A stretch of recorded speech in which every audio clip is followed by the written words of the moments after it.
যুদ্ধবিরতি বা বড়দিন কোনো কিছুই থামাতে পারছে না নিরীহ ফিলিস্তিনিদের ওপর ইসরায়েলি আগ্রাসন। স্থানীয় সময় বৃহস্পতিবার উত্তর গাজার বেইত লাহিয়ায় ইসরায়েলি ড্রোন হামলায় বেশ কয়েকজন ফিলিস্তিনি হতাহত হন। এ ঘটনার কিছুক্ষণ আগেই জাবালিয়ায় দখলদারদের গুলিতে নারীসহ আহত হন আরও কয়েকজন। একই দিন গাজা সিটি, খান ইউনিস ও রাফা শহরেও বিমান হামলা চালিয়েছে ইসরায়েল।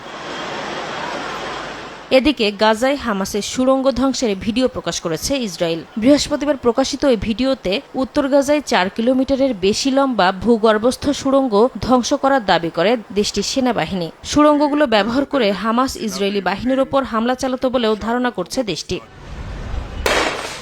এদিকে অধিকৃত পশ্চিম তীরের অভিযান দিন দিন আরও জোরদার করছে ইসরায়েল। বৃহস্পতিবার অভিযান চলাকালে হেব্রনে গুলিতে এক কিশোর আহত হয়। কাঁদানে গ্যাসের প্রভাবে অসুস্থ হয়ে পড়েন আরও কয়েকজন। এছাড়া এক ফিলিস্তিনির বাড়িতে হামলায় 8 মাসের এক শিশু আহত হওয়ার ঘটনায় 5 জন ইসরায়েলি বসতি স্থাপনকারীকে গ্রেপ্তার করা হয়েছে। তবে পশ্চিম তীরে নতুন করে 19টি বসতি স্থাপনের অনুমোদন দেয়ায় ইসরায়েলের নিন্দা জানিয়েছে যুক্তরাজ্য, কানাডা, ডেনমার্ক সহ 14টি দেশ।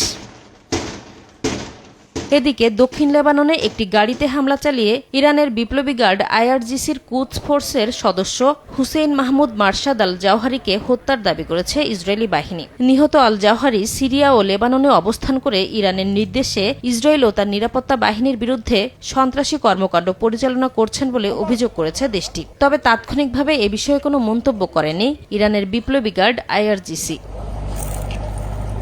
নাসরিন রুমি, সময় সংবাদ।